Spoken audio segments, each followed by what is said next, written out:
See, I've always had a MacBook Pro, and as a creative entrepreneur, like my MacBook Pro is like my creator powerhouse. Like I run my entire, like when I mean like my entire agency, like everything runs from this MacBook right here. So I'm curious, and I decided to make the switch. MacBook Pro to iPad Pro. Can you handle my workflow? Never really gotten the appeal of an iPad. It's always felt like an in-between device. Too powerful to just be a tablet, but too limited to fully replace a laptop.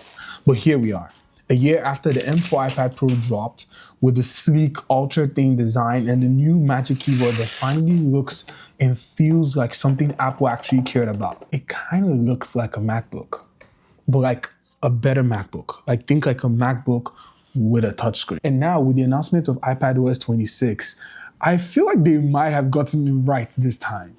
Hear me out. We've got more advanced multitasking, real pro apps, better file management. It finally feels like Apple is leaning into what people have been asking for, a device that's not just aesthetic, but functionally enough to handle real work. Can I edit videos, write scripts, run my creative agency, and most importantly, can I do it without losing my mind? I went with the base model, 256 gig, Wi-Fi only, and I got the keyboard. And can the year-old iPad Pro with iPadOS 26 replace my MacBook? Let's find out. So it's taking a second to try to import these files, and they've been failing from my hard drive, but finally they've imported. So now I think we can start the video.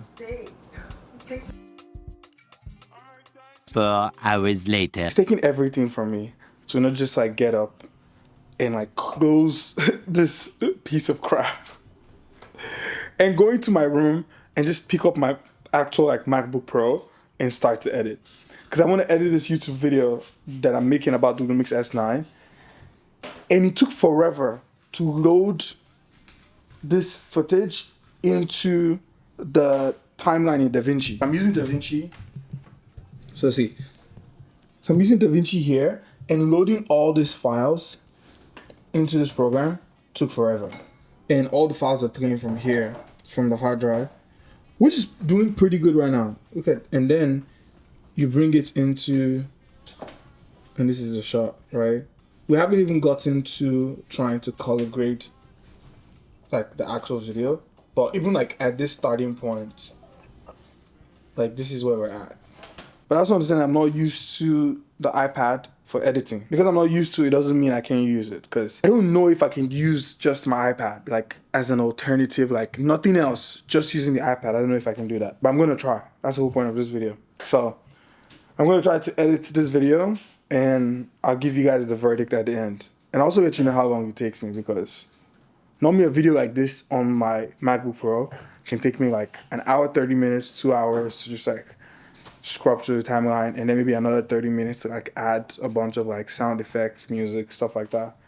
But this is also the first time I'm using Davinci on this, so I don't even know exactly where everything is, but it kind of seems like familiar. Like you don't have Fusion and you don't have Fairlight, which is for audio, but at least like you have the color page and then you have the editing page. You know, you have your titles, your transitions, you have the aspect ratios there. So for the most part, it looks okay. It doesn't look too bad. And I'm also curious to if I can save project file on that drive, and if I connect it back to my computer, like can I continue from where I stopped? Because that would be pretty cool. If anything, just for being able to like leave the house with my iPad Pro and make like quick adjustments to a project that I was working on, I think that could be also interesting. So I'm not gonna give up yet. I'm not gonna give up. I'm gonna put in the work, and I'll keep you guys posted. 4 hours later. I'm trying to do this and it's not working. I keep praise, but like, how do you compress the timeline? So right now I have all my files loaded in, and I noticed that like some of them keep going offline. I don't know if it's the frame rates. I don't know exactly what is making that happen, but you know, this is my first footage here. Bring that in. Okay, I don't know how to like raise, let's see, okay, so you press that, it expands, cool. That's a good start. But it's like, how do you collapse the timeline? Maybe I need to look at the shortcuts. So another thing I love about this new iOS 26 is that you have, this preferences over here. Okay, it's not the same. It's not the same. What am I looking for? I am looking for, you have playback, you have edit, color, window, help. So it's like, it's trying to be a Mac, but it's not. Okay, what is this? No, that's not what I'm looking for. So I'm trying to collapse this so I can add more clips. Make this smaller. Let's see. This is settings. No, this is for like camera shake, slow motion. Okay. Okay.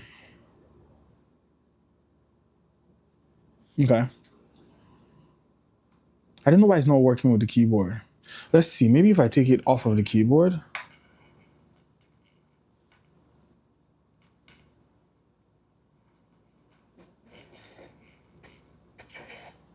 You know what I mean? It's like, how do you scrub through? Okay, you can scrub through like this. So let's imagine I took all of these files and I dragged them into the timeline, right? Because that's something I would do on my Mac. You see what happens? They all literally, not all of them, but like some of them go offline. They've all gone offline. I think maybe there's something in the actual settings that I'm supposed to do.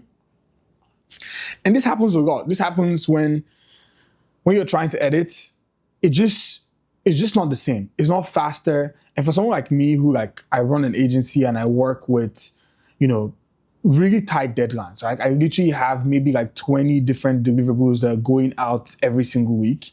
That's about 80 a month. I cannot imagine myself taking this iPad Pro and being like, hey, I'm going to travel. And let's say one of my editors works on a podcast and I have to export it, or I create a piece of content, or I want to even like edit a podcast or a show or a video. I don't think that's possible here. I imagine like if I was doing less professional work, like on CapCut or maybe, one of those like other mobile apps and like working with like mobile footage. And the funny thing is like this footage that I have here is MP4 Lite. So the Lumix S9, the camera that I have has this MP4 Lite, which is like a 50 megabits file, like a small file that you're supposed to be able to like edit. So this OpenGate file is actually not even large at all. So we shouldn't even be running into these issues. Like this file that you're looking at here, that is so chaotic. You see how they just like start going offline little by little? And we can tell when we go to files that the drive is still connected. So the drive is still connected. And it's really nice that you can do all of this, right? Like I love this. Like the fact that you can expand this, you can retract it. The fact that now you have, this things that are kind of like Mac-like, and, you also have your file. And I will notice that like in this top menu bar, a lot of all these things are pretty much not, usable. Like on your Mac, like they're all open, like this isn't. Let's close that and open. 4 hours later. But so I even made a list. I made a list on Meganote, right? I'm gonna pull it up here so we can actually talk about it real quick. Can iPad Pro M4 be a MacBook replacement? I took some notes. I've been using this for the past 2 weeks and I took some notes. First of all, setting up the iPad was really easy, right? Like it was easy to like set it up. If you've ever set up an iPhone, a MacBook, it's pretty much the same thing. And because I'm also signed to the developer beta, like I have a developer account, it was pretty easy for me to get the developer beta because I wanted to try iOS 26. And I wanted to also take this approach of like, this is like a regular user. This is not someone who is like super into, like tech and like the iPad. I know like there's some other usage and different apps that people use for like writing, journaling. This is just me just as someone who is an agency owner and entrepreneur with the things that I like to do. So I signed up for the iOS 26 beta and I think that was pretty cool. So the apps that I have here right now is just like, Files, Kindle, Frame.io, Notion, Lightroom, which are apps that I use. I canceled my Lightroom subscription, so I'm just gonna go ahead and dig it right there. But you also have WhatsApp, Slack, YouTube Studio, which is something that I use really well to like check, the channel. Go subscribe. Trying to hit 100,000 subscribers, so you can check the channel. Then I also have Davinci CW, and then at the bottom I have Calendar, Google Chrome, and all the basic apps that I pretty much use. I wanted to set it up like the way I use my MacBook because I'm pretty much like on like Slack and those things on a daily basis. Let's go back to Milano. So let's talk about the things that I love. What do I love about the iPad Pro M4? First of all, it looks so good, right? I think like it's such an innovation, like the screen, how flat it is, like just like the premium feel, especially with the keyboard, like the fact that they've changed it to a still like metal finish, so it feels like the laptop. I actually think the iPad is a focus device. I think if you're someone, you see how I'm just on this page right now, I think if you're someone who wants to really just spend time on like one particular task, let's say you're writing a book, you're working in one app, I think that's what the iPad is for. I think you can really like focus and not have too many tabs, because that's one of the biggest things that made me want to try this challenge, is because on my MacBook Pro, I'm usually like looking at a lot of different files. So it gets really distracting when you're using the MacBook and you're able to, especially on my monitor. When I'm on my monitor, I'm able to open like 10 million tabs and it just gets crazy. Another thing I love about it is the typing experience. I think typing experience is beautiful. I would give it an 8 out of 10. In fact, the iPad is trying to be a Mac, but not being a Mac. And the last thing I want is for anyone to go purchase this and get disappointed. But I think the typing experience is like really, really good. And I loved the addition of the cursor. I think like it changes the experience. Like the whole like circular highlighting thing that he had in previous iterations, like I don't like. I think the addition of the traffic lights are actually pretty nice too. To be honest, because it's an iPad and because it has a touchscreen, you're more likely to do this than go all the way to that corner. So as much as, even on the MacBook, if we think about it, even on the MacBook, when was the last time that you went to that traffic light to minimize, expand, or close it? I love the addition and I love the thought. It's just like, it just feels like a gimmick, right? And a gimmick should not be the reason why you don't get a MacBook Air, right? Except you want the touchscreen. I think there's a whole debate about like if the keyboard and the laptop experience of the iPad, and I've watched a lot of videos on this, and I see the reason why a lot of the community is so interested in using the Mac Mini, because I feel like a lot of people have this idea that the iPad can be that laptop replacement for them, and then they buy it, and then they're like, I don't really know. I think the only people who have success, from what I've seen, with like the iPad Pro are artists and people that do like design, because they're just like using their pen, they benefit from the screen, they're not attached to the keyboard. But I'm curious, if you're someone who uses the keyboard, how is your experience? Like, I'm really curious. Another thing that I love is I use the iPad as a reference monitor. So I was editing a video the other day for a podcast, and one of the things that I hate about the monitors that I have is like they're not calibrated, because a lot of the work that I do is like shown on phones, right? But the iPad kind of has that same, calibration with phones. So I always love on Davinci, because I can send a clean feed, through AirPlay to the iPad, and I can literally see what that final grade is going to look like. And in those moments, I was like, wow, this is actually a nice device. Now, I don't know if like it's worth keeping a device like this. Like, obviously, like if you can swing, $1,000 to buy an iPad that has a great screen and have that on the side as a reference monitor, I think it's beneficial. If you're someone who is on set, or you're someone who is doing production and you need a small device to be able to read notes and you can swing that. But when you think about it, every other iPad category can also do the same thing, because as long as it's a consumption device, as long as it has a screen and it's an iPad, you can use AirPlay and you can use it as a reference monitor. So that's not the reason to buy the Pro. My pet peeves. The constant opening of apps. Let me show you an example. An example is if I was here, I was on Safari and I'm like, hey, I want to open Frame.io. One of the reasons why I love Frame.io is because on Frame.io, when I upload a file, right? If I upload a podcast, Filmmaker has this feature on the web where you can transcribe it, right? So Filmmaker is an app that you can use to send to like your clients. Filmmaker will transcribe this, and then you have the transcription of like an hour-long podcast, and I can take that, send that to a team member, or take that myself into like Claude AI and throw it and use it to kind of like scrub through to get like main points. That way I can use it for packaging. I can formulate the title, think about things that can go on the thumbnail, etc.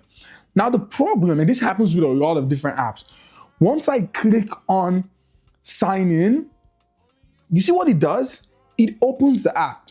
But now the problem is that the app doesn't have the transcription feature. So I keep looking at this iPad, and I just think that the iPad being a laptop replacement, or like the idea that it's going to be a laptop replacement, is a lie, because a lot of the features on the iPad, especially the ones that are making it look like it's a laptop replacement, are more gimmicks, because the iPad still has an app-based structure, right? Like, yes, you're not necessarily on your browser opening multiple websites, right? Like, you're downloading apps, right? And you're not spending a lot of time in your browser to actually do proper work, right? Like, I don't know the technical terms of like why it's structured like that, but that's what iPadOS is. And this is still iPadOS. So that's one of my pet peeves. I remember the first time it happened, I had to write it down and be like, hey, like, why is this doing this, right? Another pet peeve, and again, I don't know how I feel about this, right? Because having just one thing open, the way I have it open like this, and you can really focus on like work. But when it's time to multitask, it's kind of like, yes, they say you can do this, but like, what am I going to do here? Look at this. If I minimize this, there's no way to scale this. So the best way to actually use it is to use it like this. Another thing, like, and see, that's what my next point, my next pet peeve is the small screen. It doesn't matter even if you get the 13-inch. And it's not that the screen is small, it's about how the experience is optimized, right? It's like, even if you got the 13-inch iPad, if you did this, you would still have this problem. You would still not be able. Now, maybe in the future updates, maybe all these apps need to get accustomed to these features. Maybe it's because I'm still running a beta. There are a lot of reasons why, so I would definitely like check back in another video. Another one is right clicking. So you know how on your Mac you can just like right click? You see this? If I right click, right? Nice. This is perfect. I can literally come here, highlight something, right? You see? Do you see that? I can highlight something and I can right click and it opens this and I can copy and paste. Now, this right click menu that I just opened is different from this, right? You know why? Because when you actually highlight text, the iPad thinks like it has two ways of thinking. It has the touch screen, oh, this is an iPad, we want to copy something to take everywhere else. But then the actual app also has its own, oh, we're right-clicking things to do certain functions that we want to do within the app.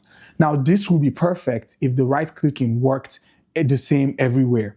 If I open Filmmaker, for example, and I right-click on anywhere, the only things I have is to open to background. I don't have the same right-clicking experience.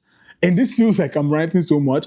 Even if I'm gonna let me go into like my Notion, right? If I go into my content calendar here, and I was like, oh, I'm in Notion right now, I wanna right-click. I click on it and I right-click. Do you see?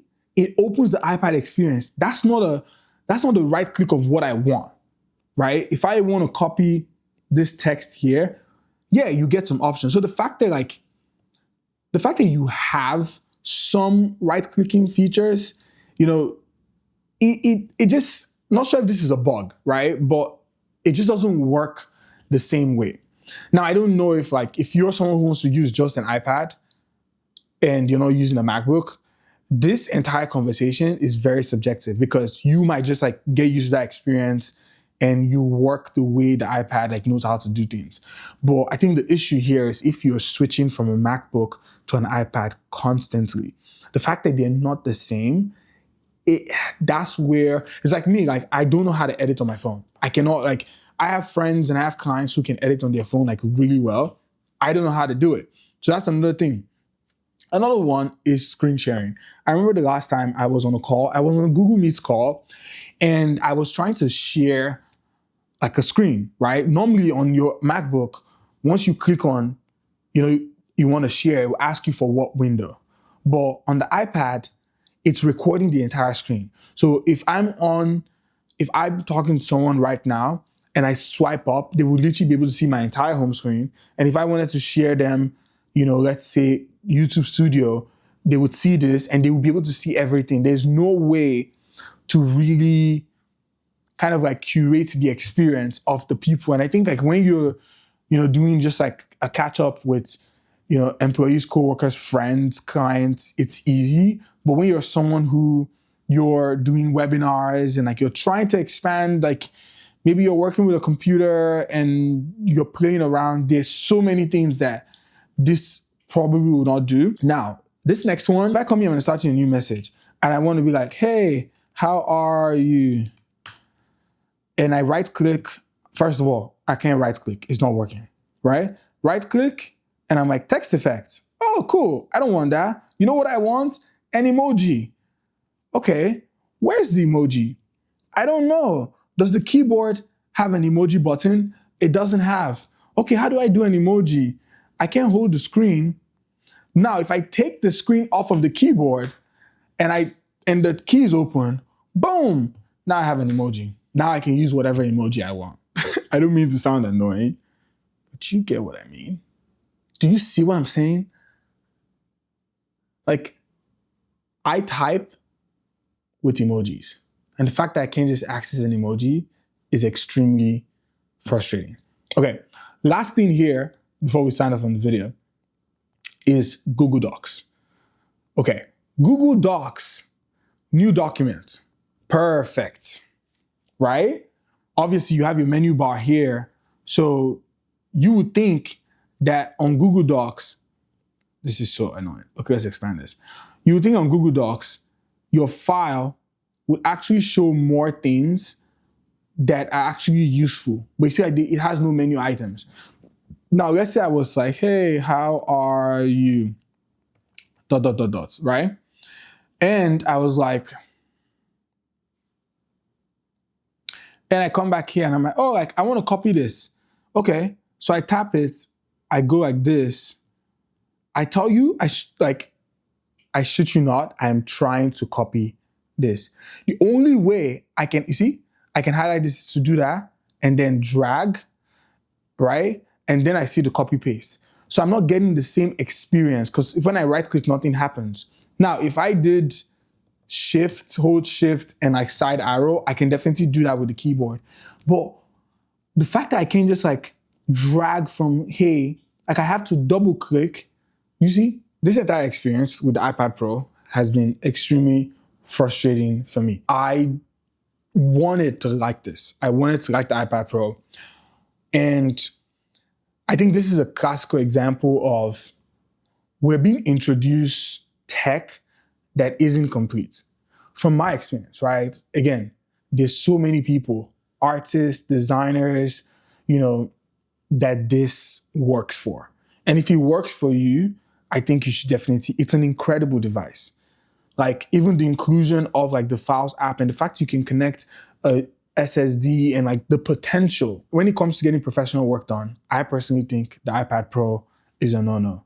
I think the best thing you can get right now is a MacBook. I'm not gonna say a Windows. That's not gonna happen. If you found this video helpful and hopefully helped you make a decision, I hope you're getting a MacBook. Please don't just give your money to Apple. They are running a promo right now. I got this for about $200 off. Because I think I got $150 off of the keyboard and the actual iPad was like $899. So it all came down to like $1,000. And I think $1,000 for the iPad Pro 11-inch plus the keyboard is really nice. Now, if you're someone who's not a professional and you're just doing like basic work and you don't think that a lot of the things that I find annoying are not annoying to you, I think it's definitely like one of the best screen experiences and like media devices that you can get. And if money is not a problem for you, go ahead. I hope you enjoyed this video. My name is Donald. And thank you for watching, and I'll see you guys in the next one. All right, peace.